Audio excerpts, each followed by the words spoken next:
Ever try to speak up, but people ignored you? So next time, you talk louder, and suddenly they say you're rude? Most people swing between silence and arrogance. But there's a biblical balance. It's called grace with confidence. Let's talk about it.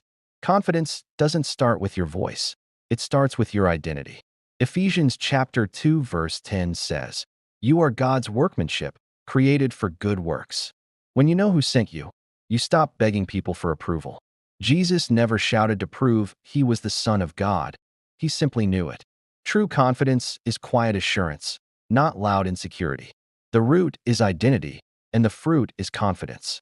Wisdom gives you timing and tone. Proverbs 15 verse 23 says, "A word spoken in due season, how good it is." Wisdom isn't just what you say, it's when and how you say it. You can say the right thing with the wrong tone and still lose respect.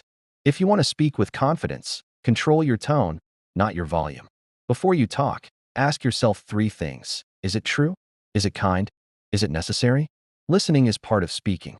James 1:19 says, "Be quick to listen, slow to speak, slow to anger." Listening shows maturity and builds respect.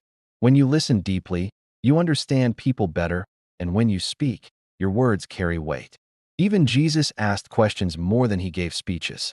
That's not weakness, that's wisdom. Humility is the secret to influence. The loudest person in the room rarely has the most power.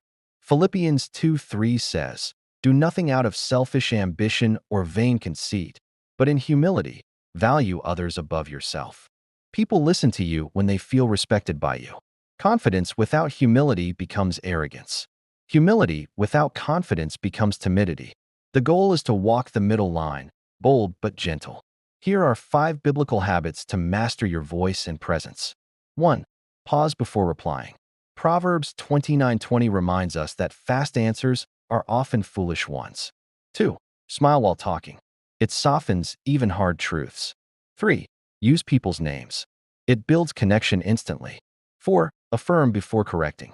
Jesus often said, "You have said rightly," before guiding people deeper. 5. Pray before difficult conversations. Ask God for grace and clarity. You'll notice you'll speak fewer words, but they'll carry more power. When you let God shape your words, He shapes your influence. Real communication isn't about talking more. It's about reflecting Christ when you talk. Speak truth with love. Stand firm with grace. That's how you communicate with confidence, without ever being rude. Don't just speak to be heard. Speak to heal.